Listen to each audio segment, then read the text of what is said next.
Owoji buusabuusa buuza muto wange basita kintu sebo tosabira abatali abasiraamu tosabira eddiini zonna ndi mukakafu nti n'abasiraamu mwemuli n'abatali basiraamu abalongole mwenna mudde ebisalamu nyona assalamu alaikum warahmatullahi wabarakatuh.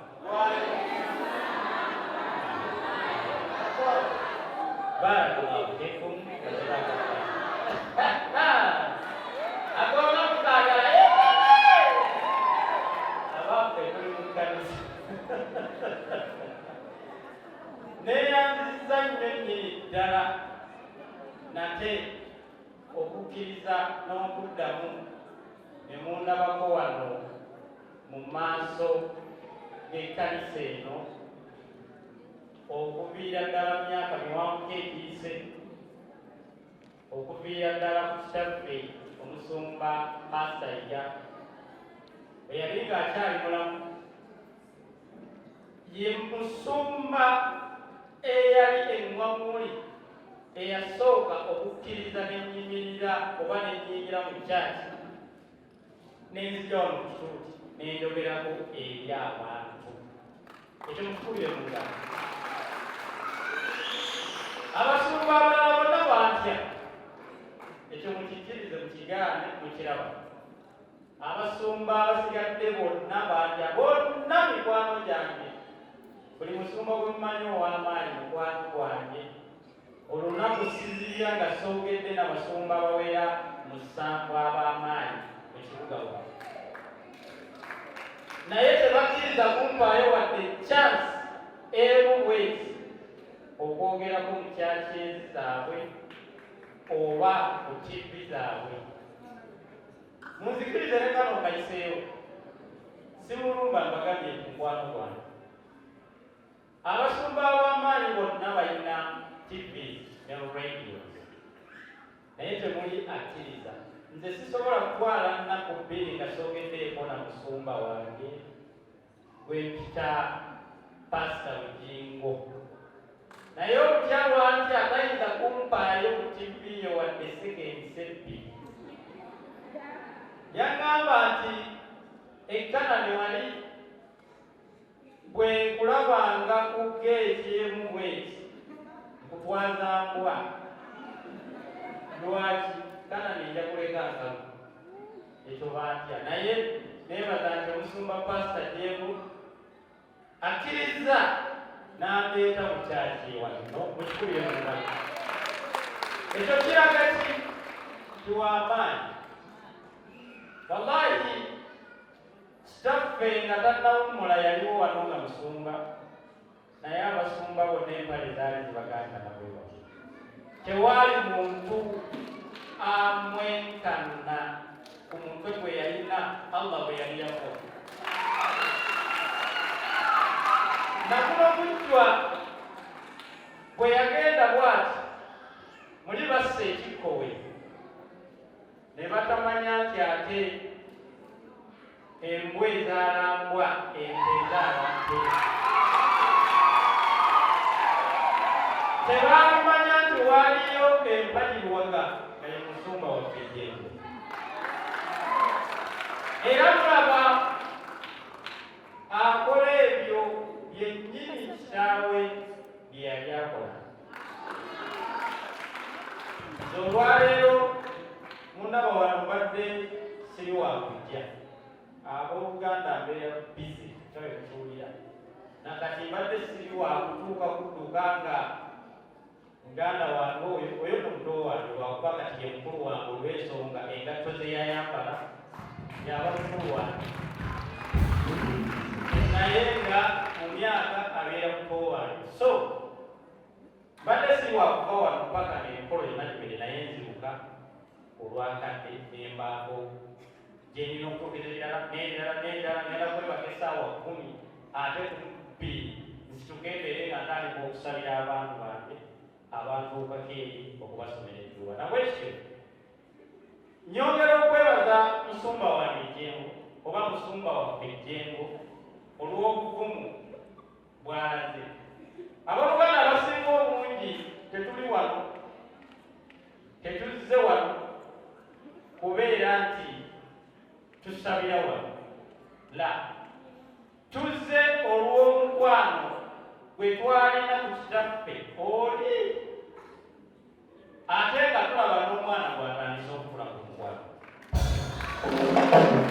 baba nga atulaze omukwano ne tusitukiramu ne tujja bambi muto wange oyo mumusaasire emirundi 15 omulimu guno gwe tulimu mu kisaawe kino kye yayingirira ku myaka emito kisaawe ky'amaanyi bannange omulimu gw'okusabira abantu gulimu amakuuli togalabanga muli enkonyogo muli emizinga ebintu bingi ebitutuusibwako ffe ng'eno abasabira abantu naye nga mweyeruka temulimanyi ndi live ku TikTok ensinga wano naddala sekawo wano ofiiso eriko abantu abagenda mu miliyoni y'abantu ndi mu maaso g'abannamawulire kamera yonna zinkwata nga nkimanyi bulungi nti ndi mu church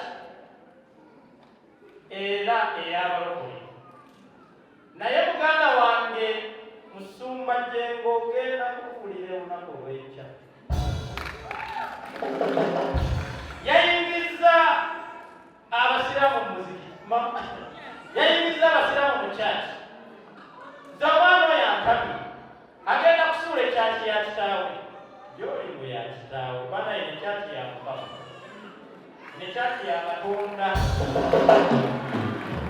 oli akusuuba busumbi n'atukulembera so bagenda kwogera bingi nga balowooza bye bimusuula eyo tekyali kyaki kati naba yaleese abayimbi ne bakuba omuziki naye mwana wange nga nyongera okusaba musumba wange Jengo yongera oleete abayimbi mu kyaki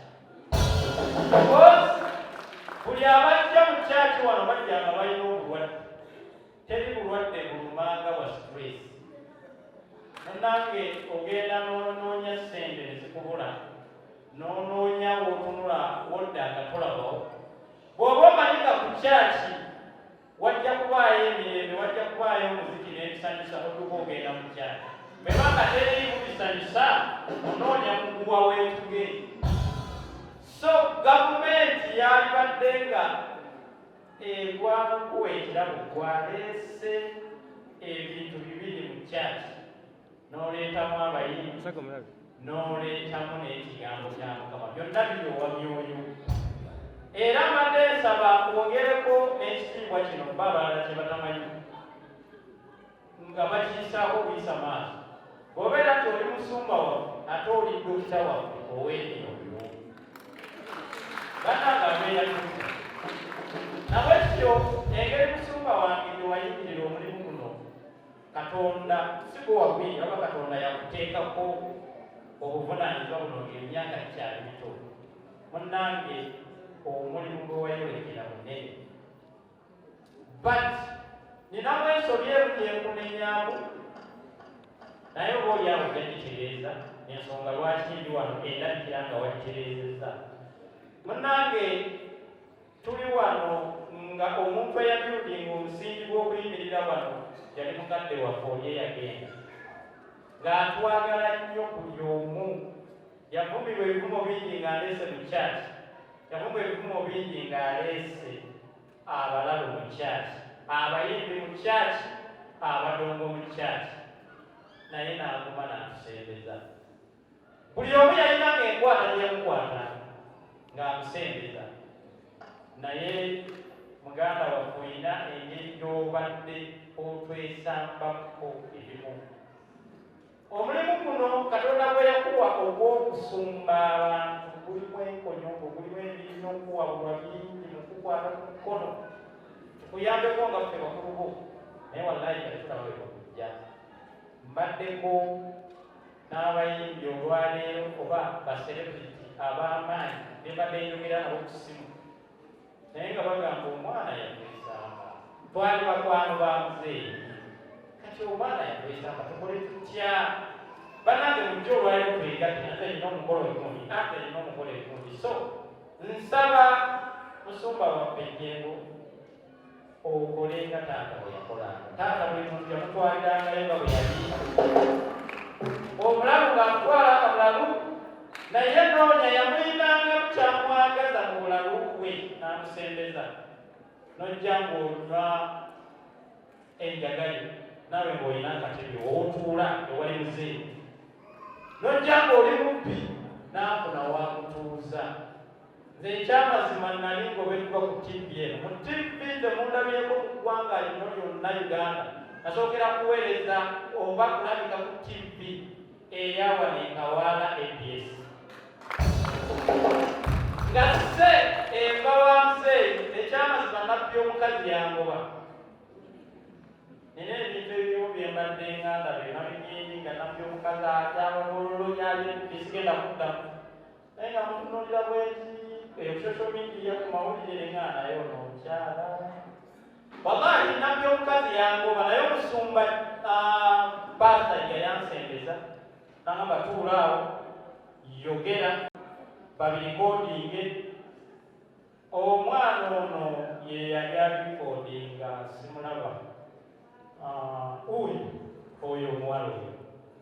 Bwe mmala okubisuutinga n'agamba mbyagadde sengawo wano tumuwadde obudde mu ABS.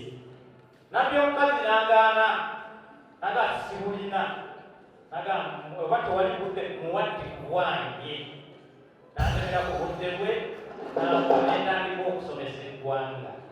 Nabwekyo nga ye alina tanengeddemu, kyensaba musumba wange otusembeze tubeere nga tuli baana. Mu kaseera kano tuli baana, bali tukusingako ku myaka, naye otusembeze ng'abaana.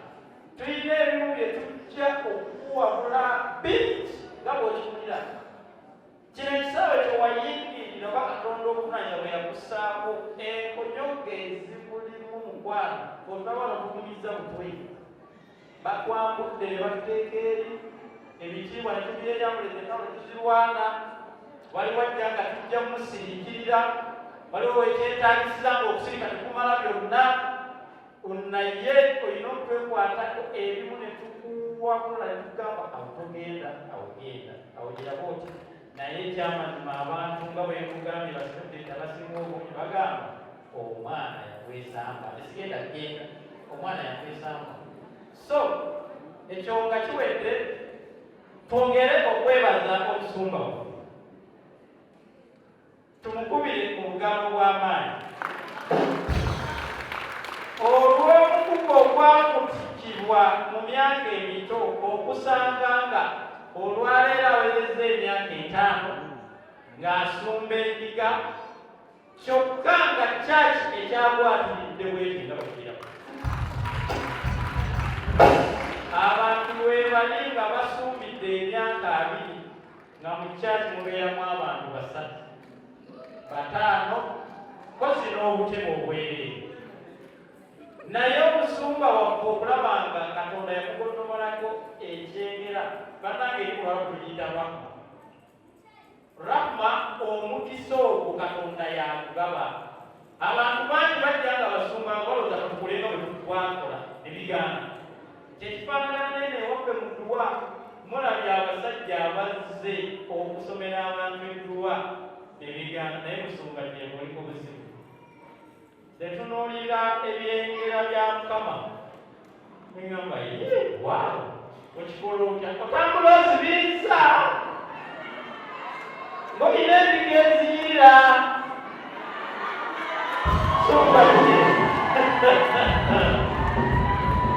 Wallahi Musumba Jjengo olina endiga eziyira. Byonna obisanga Kawaala ya Rabbi. Waliwo bw'otunuulira n'ogamba nti singa nze Musumba Jjengo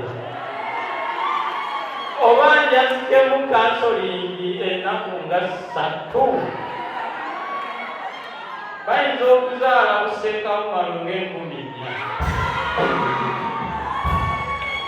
4. nange ebyo byange tebiri wa Musombajje.